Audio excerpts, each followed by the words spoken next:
Guys, it's the final episode of the first season of Raid Camp. You heard that right, it's the final episode. The main tribe, the Hall of Famers, are going for the last big tribe in Big Luna. Guys are done so far. These guys can't do enough to be able to catch up to them, so I don't think they really care anymore. Like, they can't get Hall of Fame. So this tribe will win the $1,000. You heard that right. These guys have done so much damage already so far that there's no way anybody, even these guys, can catch up. They tried hard. And these guys in Big Luna have gone through a lot of things. They have had somebody TP inside their base when they weren't paying attention and half lose their base and still come back and be one of the biggest tribes on the server. That is insane. But these guys really want to do as much damage as they can. They want to solidify their Hall of Fame status, win that prize money, and get the badge in Discord as a Hall of Famers. It's so funny when you see someone running up on foot and then the person chases them down with a mech and almost annihilates all of their flak. Mechs are just insane on this game sometimes. The melee on them can just wipe you out so quick. So they're pushing in with Megachalons right now. I think they're trying to get guys to run in underneath. They're trying to blow up as much of the central part of the tower to drop the turrets. If this is built right, it shouldn't fully drop. It will just drop a section. So he's hoping for the defenders that they don't drop much. You can see the guy running in under the Megachalon. He's at the tower now. And he's placing the C4. I actually didn't realize at the time. I wasn't really paying too much attention. And I didn't realize that he was actually at the tower placing C4. And then all I heard was a massive explosion. And I'm like, what was that? And here's that explosion.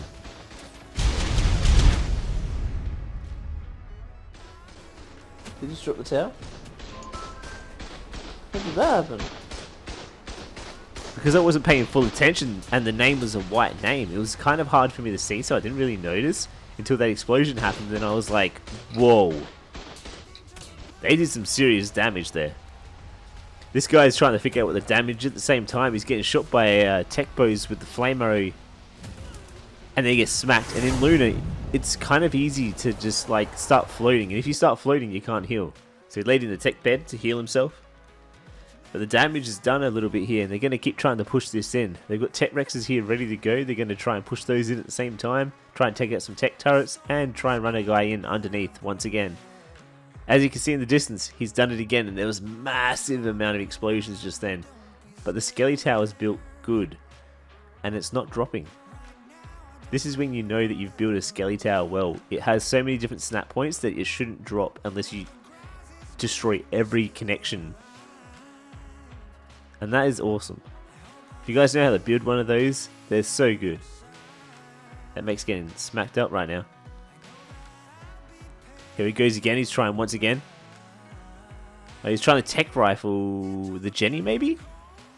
Maybe the Jenny's visible for him? But he just got grappled by the guy. And now he's dead. He tried to despawn everything before he got grappled in. But it was too late. He already had him all the way in there. Once again, they're trying again. Guys are running underneath. They've got a Tech Rex pushing in as well. Tech Rex is trying to take out a Tech Turret that's shooting the guy that's underneath the Megachalon. There's a Tech Turret that kind of keeps shooting him, so he's trying to take that out. As you can see right there. And that guy's trying to run up. I don't know what he's doing. I think he's got a rocket launcher. I think he's trying to blow up maybe a heavy or like, I don't know what he's planning. I don't think a rocket launcher is going to work here, to be honest. And he blows it up in his face. Puts his shield out just in case he gets shot by the turrets, and then he just runs back out. That was a mission failed just there. I think they're starting to realize that they can't get anywhere. They've tried for ages. There was actually a raid on this place for 3 days that I actually lost the content of, and it was insane. It was actually pretty cool. They had fortnights and everything. There was a lot of like dropping of each other's fortnights and stuff. It was actually pretty cool. Apologize I don't have that for you guys, but I'm trying to like mitigate that issue for the season. I've just recorded now, and hopefully there's a fair few good fights for you guys to watch. But this is the end of this fight. We're going to move over to a little raid. These guys ended up leaving. We're going to move over to a little raid that's happening on Gen 1 as well. It's in an underwater cube. So those guys had enough of trying to raid them. They couldn't do it. It's just too difficult. Like, Big Luna's pretty OP if you know how to defend it. So they're over here at this TP. And they're trying to, like, shadow soak it as much as they can. They've soaked a lot already. They're just trying to soak the last few turrets to try and take out the TP as quick as possible before someone TP's in. As soon as someone TP's in, it's basically GG. You can grab squids and that, and you can pick them with those, and just kind of like, you just ruin their day. So they have to hope that no one's going to TP in. If they do, they need to run. And then someone TP'd in. As you see, as soon as someone TP'd in, they were out of here, trying to hide. Maybe they were just trying to hide so that they didn't realize that they were shadow soaking. So, you know, they TP over, they're like, oh, there's nothing here. TP away. But the turret shot, and then they realized that someone was actually there, so they chucked out some squids. This guy's trying to leave. But yeah, they've chucked out some squids, grabbing the stegos, and this is a good way of defending when it comes to underwater stuff, because these guys didn't have any turrets to defend themselves. They were trying to just shadow soak it and destroy it while they didn't pay attention. Either someone died, something got destroyed, or they have a tech sensor that finally detected them, and they realized, and they TP'd over. This guy here, even though they've come out with squids, he doesn't care. He's out here, and he's probably going to just start soaking again while they're fighting up above. And I respect that. He wants to try and get the job done. He's come here for something, he wants to try and get it done. This guy doesn't want them to respawn, doesn't want them having a reason or a way to come back, so he's going to blow up these beds. Probably should get a tech rifle and take out the transmitter as well. I think that's what he was trying to do. He was trying to take the transmitter out, didn't realize that rockets don't do that much to tech, so you need a tech rifle for that. If you guys didn't know as well, Megatron's can actually scale right up a cliff like this, just walk straight up. It's actually insane. So if you ever try to raid like a pillar, this is what you need to do. They're actually really funny. And like I said, this guy's like, you know what? I'm going in. I don't care. I want to raid this. So he's trying the last ditch effort to try and get in. On his own, while the other guys are fighting. These guys have no idea that he's in there trying to do it. The other guys are just chasing each other down. The defenders are trying to chase down the attackers, but I think he lost track of him just then. And yeah, he's just trying to like chase him off, trying to stop the raid from happening, trying to prevent them from doing anything. And he's just kind of covering the transmitter. He shot it again, shot the rocket at it again, does nothing. And this guy's decided to go straight in, like full on, like run for it. He tried, and he got shot off. Tech turrets will highly likely shoot you off of a stego because of the splash damage. So it sucks that he didn't get in. He gave it a shot, but sometimes those shots and those plays that you try and make just don't work out for you. If you don't try it though, you don't know if it would succeed. So GG to that. These guys have defended this, and they live, hopefully, until the end of the season. But that's the end of these raids. Now we're going to move on to base tours of the two last big tribes. And first we're going to start off with Big Luna. The Big Luna Cave. This is what Big Luna Cave looked like. The amount of towers they had outside, the amount of inside tames and defenses and that they had to put up after getting TP'd in and half wiped. They had to work really hard at making sure that never happened again. I'm going to leave this with you guys until we come to the last base, the Hall of Fame base. Enjoy the base tour, and I'll see you in a second.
And this is the end of this base tour. GG to these guys for surviving and trying to get Hall of Fame. But now we move on to Hall of Famers, Wunderbar. They owned the island Easy Underwater. And it was thick. It had walls upon walls. The base is insane. There is literally 20 tech pods of people that they used to cycling out, because cycling was fine for anybody on the server. As you can see, multiple different loadouts for people so that when they logged on they could get invited, get their kits and have their own personal stuff. This is what a lot of tribes did, so you can't hate them for that.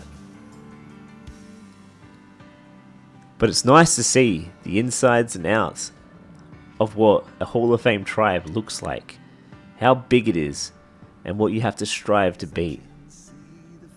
It's pretty insane. And when I used to play, I didn't realize that people were this large when it came to this game. It puts things into perspective on how hard you have to work. But when there's prize money up for grabs, people try harder. And depending on how many people get memberships and stuff like that, the prize money increases.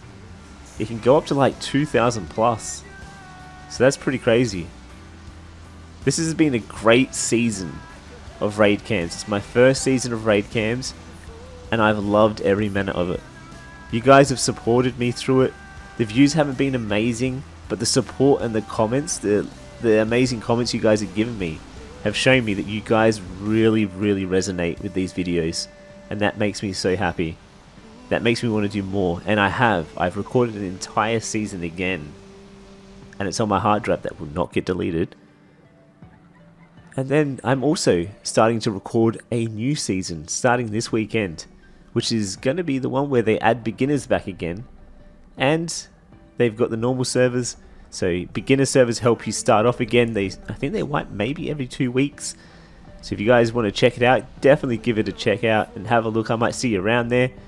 Talk your shot in game, have fun, be stupid on the game, just enjoy yourself, have fun with this game like we should be.